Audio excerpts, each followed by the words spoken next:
Hello everyone, I'm Devonna, and today I want to talk to you guys about starting off your seed when you receive them.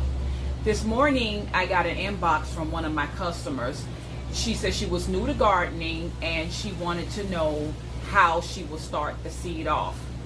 It's not an unusual question. A lot of people don't know how food is started. So that's what's leading me to this video. And I think it's imperative that I am able to show you guys how to start your seeds once you get them. So there's ways that I start them. Like I said, every gardener has their way of preferred way of starting their seeds. I love peat moss. I like peat moss for the simple fact that when you're starting it with soil, as I spoke to you guys about in the past, you never know what's inside that soil that can damage your seed. Whereas I found that with these peat moss pellets, I've had a lot of success with seed germination. And what you do is you take the peat moss. I'm just using this container for illustration. I wouldn't necessarily start it in here. I'll show you where I would start it at. But I just want to show you how this expands once you add water. And you take your peat moss here and you add water to it. Now that's going to take a few minutes, but it's going to expand. Once it expands, this is what it's going to look like. But before we get here, this is where I usually will put my seeds. And it's a miniature greenhouse. And what this does is it keeps in all the moisture and all the heat so that the seeds can have that to germinate. Once it expands, this is the size it becomes. They have larger ones. These are one of the smaller ones. Now once this expands, what you do is, I just use my finger. I'm not going to poke into this one because I already have seeds in here. And what you do is you want to make a little opening, and that's when you want to get your seeds. Now let's talk about seeds. As a general rule, the smaller the seed, I'll usually put more inside of the peat moss or the dirt or whatever you decide to use. If it's a smaller seed, I may drop in each one of these pellets, I may drop anywhere from 3 to 4 seeds. When we get into the larger seeds, let's say I'm doing a bean, I may drop about 2 of them in there. And for the simple fact that the reason why you want to add more seeds is to increase your germination rate.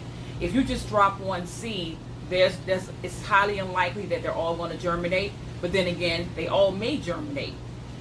So it's better to have more than to just wait for one seed in each pellet to germinate. So as a general rule, the smaller the seed, the more I put inside the peat moss or the dirt or the coconut coir, whatever you decide to use. And coconut coir is similar to peat moss. It comes the same way. It comes compacted, and you add the water.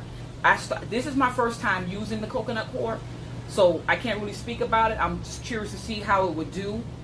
I can just tell you right now, I started these right here about a few days ago, and it looks like they're germinating at the same rate. This right here is my peat moss, and this is my peat moss here.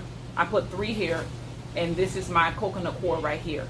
And this was just a test to see which one will be better. I heard that the coconut coir is a little more cleaner than the peat moss, but I'm trying to see if that is actually the case. So these right here are my yellow pear tomatoes. I placed 2 seeds in here. As you can see, there are 2 plants in each one of them. The great thing, these are some great seeds because they all germinated. 2 seeds apiece, and in every one of these spots right here, they all germinated.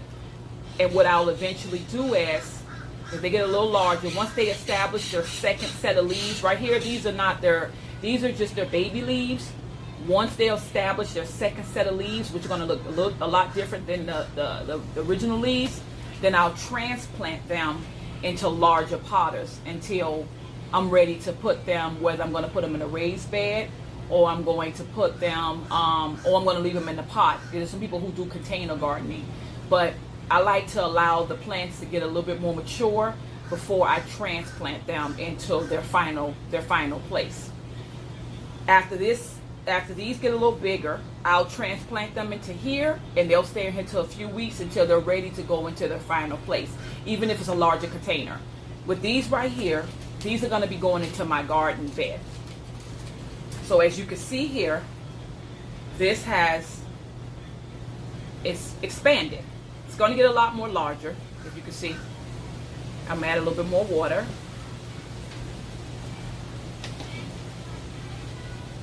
And it's going to expand a little bit more. You can also use a potting saw. Like I said, it's not my preference, but you can use it. If that's all you have available, you can use it. It's not my preference. I've had more success with the peat moss as far as the germination rate.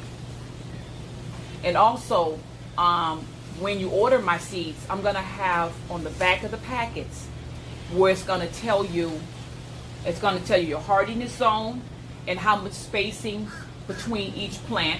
Also, the pH level in the soil you want, that when the plant can have the greatest success. Like right here, these are collards right here. And with the collards, the hardiness zone, and that's the zones they do better at, and that's 3 to 12. The spacings are 6 inches apart.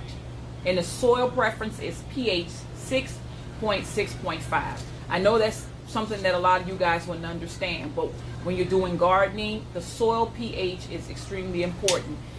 Some plants like acidic soil, but most plants don't. They like it neutral. They like neutral soil, and neutral is around about 6.5, 7.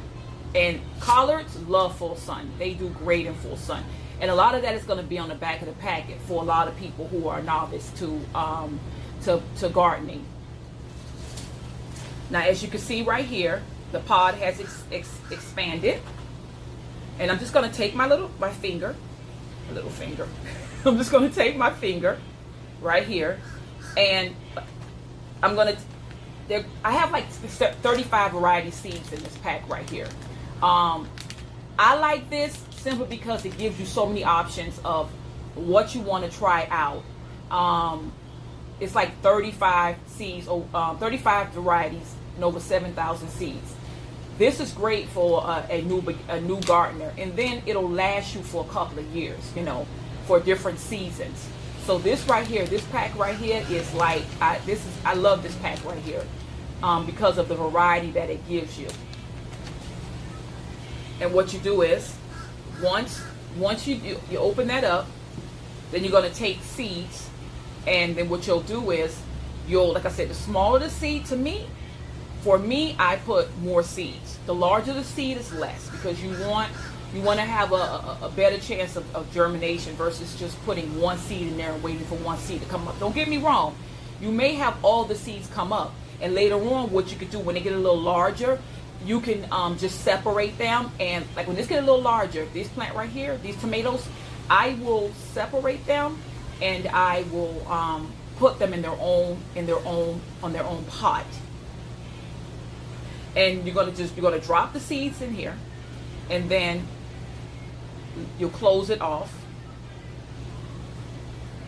like that. You'll cover up with the peat moss, and then at the end, this is what you're gonna have. And like I said, this is a mini greenhouse. You have your water in there. You put the top on here, and then as you can see on the screens, you see how on the plastic, how it's the condensations right here. That's because the moisture is staying inside there, and this is what you want for a great germination of the seed. And again, like I said, a lot of us are beginners. I don't want us to get discouraged. It's pretty simple and pretty straightforward. The seeds are going to come with instructions, and if you have any other questions, there is always information online that you can find. And I really appreciate you guys watching this video. And I hope that I could be, I hope that I'm a lot of help to some of you guys who are just starting out. And I really want more of you guys to start out growing food, because it's not as difficult as we think it is. And again, thank you so much for your time, and good luck